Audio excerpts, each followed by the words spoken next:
நேயர்கள் எல்லாருக்கும் வணக்கம். எல்லாரும் இந்த மார்கழி மாதம் 4ஆம் தேதி டிசம்பர் 20ஆம் தேதி மகா சனிப்பெயர்ச்சி அப்படிங்கிறது நடக்குது. அதை ரொம்ப துல்லியமாக கவனிச்சுக்கிட்டு இருப்பீங்க. அதே நாளில் மேசராசியில் குரு பகவான் வக்கர நிவர்த்தி அடைஞ்சு பலம் அடைகிறாரு. அதாவது சனி பகவான் தன்னோட இன்னொரு சொந்த வீடான கும்பராசியில் ஆட்சி பெற்று அமர போகிற அதே நாளில் குரு பகவான் செவ்வாயோட வீட்டில் மேசராசியில் பலம் அடைய போகிறாரு. அப்போ சனி பகவான் கொடுக்கக்கூடிய நன்மைகள் அப்படிங்கிறத பல ராசிக்காரர்களுக்கு குரு பகவானும் சேர்ந்துக்கிட்டு கொடுப்பாரு. சில ராசிக்காரர்களுக்கு சனி பகவானால் ஏற்படக்கூடிய இன்னல்கள் அப்படிங்கிறத குரு பகவான் ஓரளவுக்கு தடுக்கக்கூடிய வல்லமை அப்படிங்கிறத கொடுப்பாரு.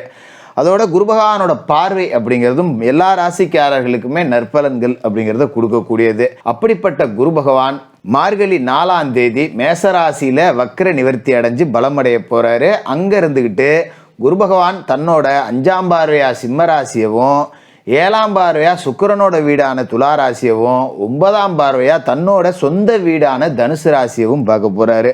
இந்த குரு பகவானோட வக்கர நிவர்த்தி, இந்த குரு பகவானோட பார்வைக்கு உண்டான பலம், இது எல்லாம் என்னென்ன ராசிக்காரர்களுக்கு நன்மையை கொடுக்க போகுது, எந்தெந்த ராசிக்காரர்களுக்கு சனி பகவான் கொடுக்கக்கூடிய கெடுபலன்கள்ல இருந்து காப்பாற்றி அருள போகுது அப்படிங்கிறது எல்லாத்தையும் இந்த வீடியோவில் நம்ம பார்க்க போகிறோம். கும்பராசி நேயர்களே, உங்களுக்கு இந்த குரு பகவானோட வக்கர நிவர்த்தி காலம் எப்படி இருக்குது அப்படின்னு பார்க்கணும்.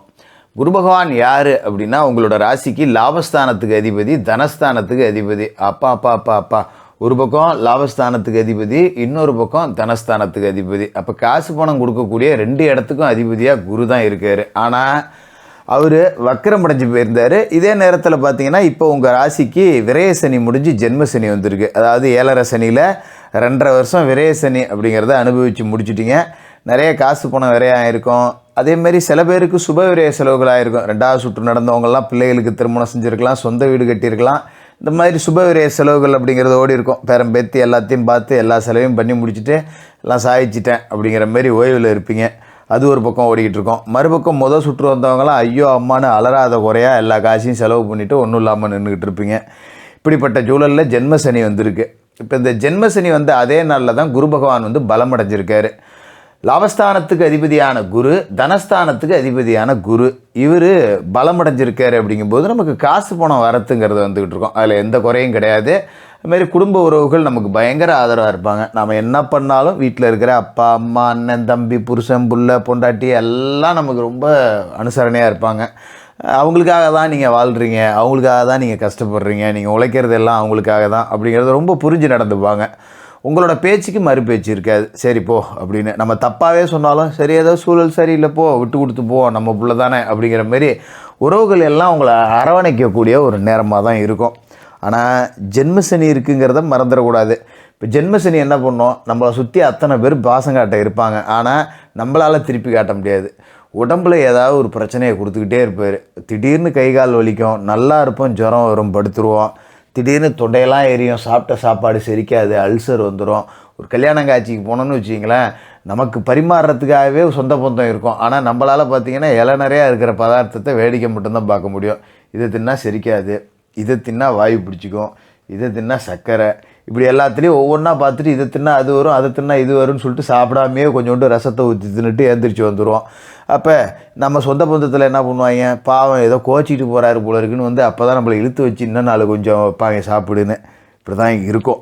ஜென்ம சனி அப்படிங்கிறது ரொம்ப மோசமான காலகட்டம். அதாவது 7.5 வருட சனியிலேயே இந்த ஜென்ம சனி காலகட்டம் தான் ரொம்ப உக்கிரமான காலகட்டம். இந்த காலகட்டத்தில் உடல் ஆரோக்கியத்தை பாதிக்கிறத தாண்டி வேறு என்ன செய்வார் சனி அப்படின்னு பார்க்கணும். என்ன காரணம் அப்படின்னாக்க, சனி வந்து இந்த காலகட்டத்தில் நம்மளை துரோகத்துக்கு ஆட்படுத்தி விடுவார்.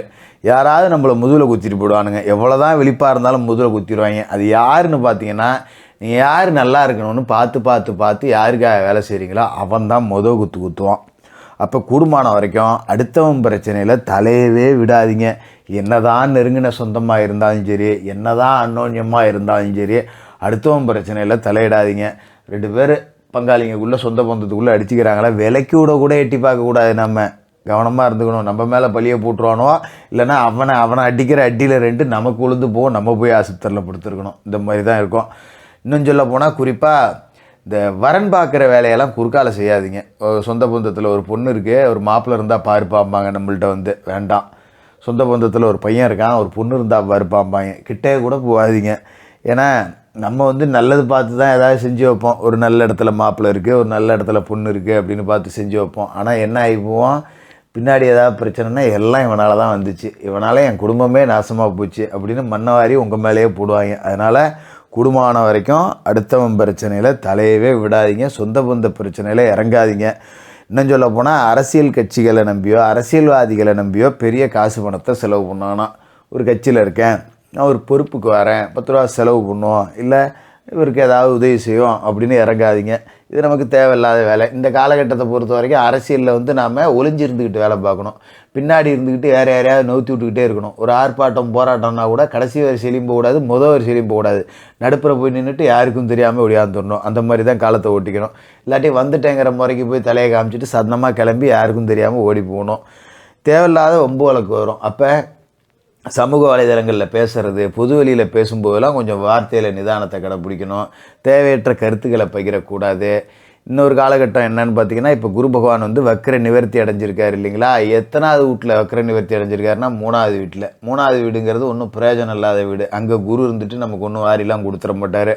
ஆனால் அவர் தனலாபாதிபதி அப்படிங்கிறதால அவர் பலம் அடைஞ்சிருக்கப்போ கொஞ்சம் காசு பணம் வரும். காசு பணத்துக்கு எந்த ரூபத்துலையும் குறைச்சிருக்காது. எவன் காசாவது 10 ரூபா நம்ம பையில் இருக்கும், எடுத்து செலவு பண்ணிக்கலாம் அல்ல அர்ஜென்ட்டுக்கு அப்படிங்கிற மாரி அந்த ஒரு உரிமை நம்மக்கிட்ட இருக்கும், பயப்பட வேண்டியதில்லை. மறுபக்கம் பார்த்திங்கன்னா குரு பகவானோட பார்வை, இந்த பார்வைக்கு அப்படின்னு தனியாக பலன் இருக்குது. குரு பகவான் எந்தெந்த வீட்டை பார்க்குறாரு அப்படின்னு பார்த்தீங்கன்னா, உங்களோட ராசிக்கு 7வது வீடாக இருக்கக்கூடிய சிம்ம ராசி சூரிய பகவானோட வீடு, உங்களோட ராசிக்கு 9வது வீடாக இருக்கக்கூடிய துலாம் சுக்கிர பகவானோட வீடு, உங்களோட ராசிக்கு 11வது வீடாக இருக்கக்கூடிய தனுசு குரு பகவானோட சொந்த வீடு, தன்னைத்தானே குரு பார்த்துக்கிறாரு. இந்த பார்வைக்கு அப்படின்னு பலன் இருக்குது. இப்போ 7ஆம் வீட்டை குரு பார்க்குறாரு அப்படிங்கிறப்ப கொஞ்சம் கூட்டு தொழில் செஞ்சவங்க நல்லபடியாக செஞ்சுக்கிட்டு இருக்கலாம். கூட்டு தொழில் ஓரளவுக்கு சிறப்பாக ஓடிக்கிட்டு இருக்கோம். அதுமாரி மனைவி வழியில் வருமானம் கிடைக்கும். மனைவி கொஞ்சம் திறமையாக இருந்து குடும்பத்தை பார்த்துருவாங்க. நம்ம 10 ரூபா சம்பாதிச்சு கொண்டாந்து கொடுத்தா அது உள்ள சிக்கனமாக ஓட்டி விடுவாங்க. நம்ம 10 ரூபா கொண்டு வந்து கொடுக்கலனாலும் அவங்க ஏதோ வேலை வெட்டியை பார்த்தாவது குடும்பத்தை அப்படியே இழுத்து பிடிச்சி ஓட்டி விடுவாங்க. அதுமாரி நண்பர்கள் ஓரளவுக்கு அனுசரணையாக இருப்பாங்க. ஆனால் குடும்பம் வரைக்கும் நம்ம சேர்வார தோஷத்தை இந்த காலகட்டத்தில் குறைச்சிக்கிறது தான் நல்லது. தேவையற்ற நட்பு சகவாசங்கள் வச்சுக்க வேண்டாம், லிமிட்டாக வச்சுக்கணும். 4 பேர் நட்பு இருக்கா போதும் அப்படிங்கிற நிலைமைக்கு வந்துடுறது நல்லது.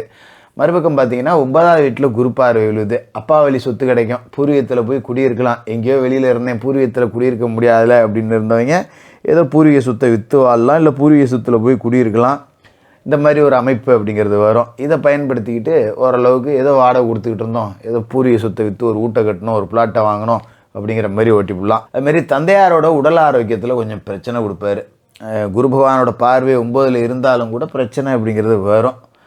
பெரும்பாலும் 2ஆம் சுற்று இருக்கக்கூடிய கும்பராசிக்காரர்களுக்கு இப்போயே தந்தை இருக்கிறதுக்கான சாத்தியங்கிறது குறைவு. இருக்கிறவங்க கொஞ்சம் கவனமாக பார்த்துக்குங்க, அதான் நல்லது. அதோட லாபஸ்தானத்துலேயும் குரு பார்வை விழுது. குரு சொந்த வீட்டையே பார்க்குறாரு அப்படிங்கும்போது ஏதோ காசு போனோங்கிறது வருமானம் வந்துக்கிட்டு தான் இருக்கும். ஒரு இடத்துல வேலை செஞ்சோம்னா 10 ரூபா சம்பளம் கூட கிடைக்கும். என்ன ஆனால் போட்டு வேலை மேலே வேலை வாங்குவாங்க, எல்லாத்தையும் செஞ்சு தான் வாங்குற மாதிரி இருக்கும்.